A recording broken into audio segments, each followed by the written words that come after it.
So in this video, I'm going to very briefly go over what is called the constant rule, or the constant rule for derivatives.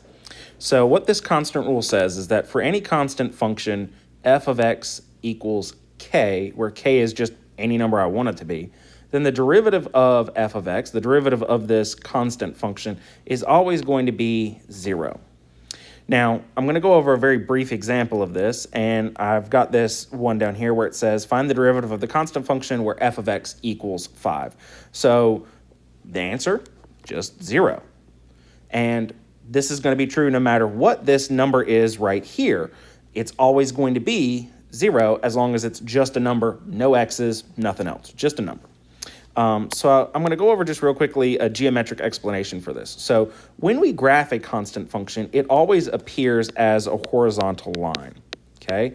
In this case, I'm going to go back and talk about the function that I had here, the very concrete example, f of x equals 5. That would appear as a horizontal line at the y value of 1, 2, 3, 4, 5, and it's just going to appear as a horizontal line. You might also recognize it as y equals 5. Now, since it's a horizontal line, all horizontal lines have the same slope, and it's always 0. And since the derivative measures the slope, then the derivative is also 0. Now, I'm going to go ahead and give you a little bit of a further explanation, more of what we would see in our typical calculus classes of a proof. So it says, given that f of x equals k, where k is some number, we want to prove that the derivative is in fact 0. So I'm going to go back to the definition of the derivative, which is limit as h goes to 0 of f of x plus h minus f of x divided by h.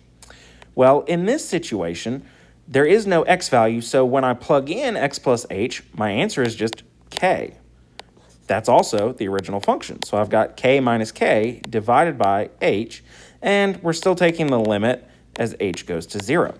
The thing is, k minus k gives me 0 divided by h.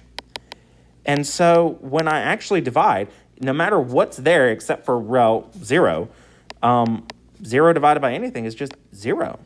So that's going to tell me that, again, my answer, the derivative, is 0 as long as it's just a number by itself. For example, f of x equals 5.